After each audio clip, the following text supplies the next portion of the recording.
Bueno, vamos a meternos de lleno en un evento que de verdad fue un rompecabezas para los mercados de divisas. Ocurrió el 6 de enero de 2026. Algo muy pero que muy extraño pasó con el peso chileno, y en este análisis vamos a descubrir exactamente qué fue. Y todo empieza con este número, 893.000. A simple vista no dice mucho, ¿verdad? Pues bien, este fue el precio de cierre del dólar en Chile ese día. Y este número no solo sorprendió, sino que directamente dejó al mercado en shock por la brutalidad de la caída. Y aquí es donde empieza el verdadero misterio que vamos a resolver. Porque, vamos a ver, mientras el dólar americano se ponía fuerte contra casi todas las monedas del planeta, en Chile estaba en caída libre. ¿Cómo es posible? Esa es la gran pregunta que se hacía todo el mundo. Para entender todo este lío, lo primero es hablar de una línea en la arena, la barrera de los 900 pesos. En los mercados hay niveles que son psicológicos, muros que todo el mundo respeta. Y ese día, el muro de los 900 no es que se agrietara, es que se hizo añicos.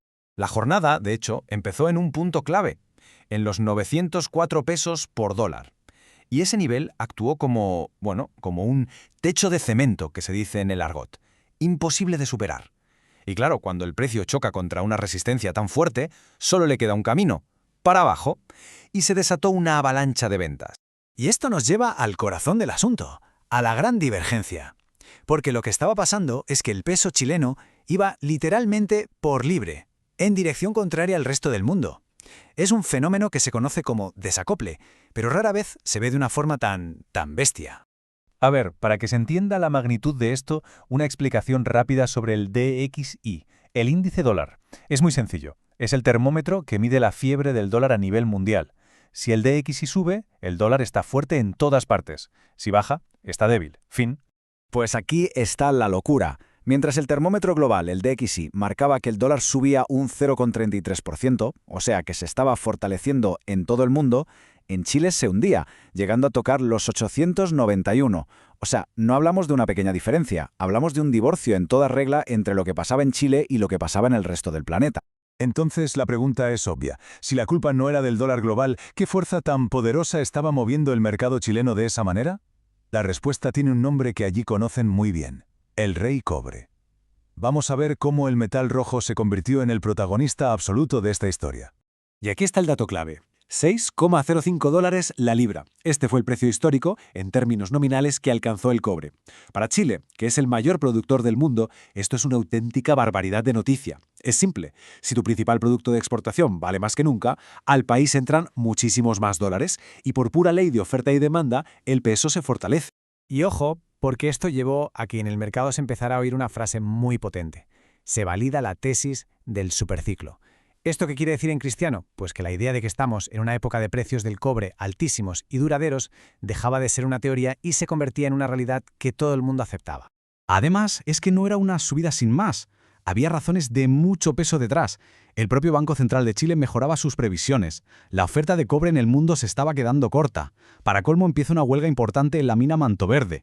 Y encima, el petróleo bajaba, con lo que Chile necesitaba menos dólares para importarlo. Era, la tormenta perfecta a favor del peso. Pero en toda historia de mercado siempre hay un factor humano. Hay gente tomando decisiones y aquí es donde la cosa se pone interesante. Porque mientras todo esto pasaba, un grupo enorme de inversores estaba completamente en el lado equivocado de la historia, pillados a contrapié de una forma espectacular. Para entenderlo, hay que hablar del posicionamiento offshore. ¿Quiénes son estos? Pues, para que nos entendamos, son los grandes jugadores. Los bancos de inversión, los fondos extranjeros, los que mueven miles de millones desde fuera de Chile. Y aquí viene la cifra. 7.887 millones de dólares. Una cifra astronómica. Esa era la cantidad que estos gigantes institucionales habían apostado comprando dólares. O sea, estaban convencidos de que el dólar iba a subir en Chile, no a desplomarse. A este tipo de situación se la conoce en la jerga como un pain trade, la operación dolorosa. Ocurre cuando hay tantísima gente metida en la misma apuesta que cuando sale mal, el dolor es máximo y generalizado. Es como si todo el mundo estuviera en el mismo lado de un barco y de repente el barco se inclinara. Y lo que hace que esto sea tan doloroso es que, a pesar de que veían que el dólar no paraba de caer, seguían comprando más y más esperando un rebote que no llegaba. En lugar de asumir una pequeña pérdida, lo que estaban haciendo era cavar un agujero cada vez más y más profundo. Con toda esta tensión acumulada, la pregunta del millón es ¿y ahora qué? ¿Qué puede pasar a partir de aquí? Pues vamos a trazar un pequeño mapa con los escenarios más probables, porque la situación desde luego es de máxima tensión. Lo primero es fijarse en los niveles clave. Por arriba, los 904. Lo que antes era un suelo, ahora es un techo de hormigón. El precio actual, 893, es una zona de calma tensa, de consolidación. El primer soporte a vigilar es el mínimo del día, los 891. Si se pierde ese nivel, el siguiente objetivo técnico está bastante claro, los 885 pesos por dólar. Si lo ponemos en términos de probabilidad, el escenario base, con un 60%, es que la sangría continúe, que la fuerza del cobre obligue a los que están pillados a vender sus dólares para cortar las pérdidas, lo que aceleraría aún más la caída.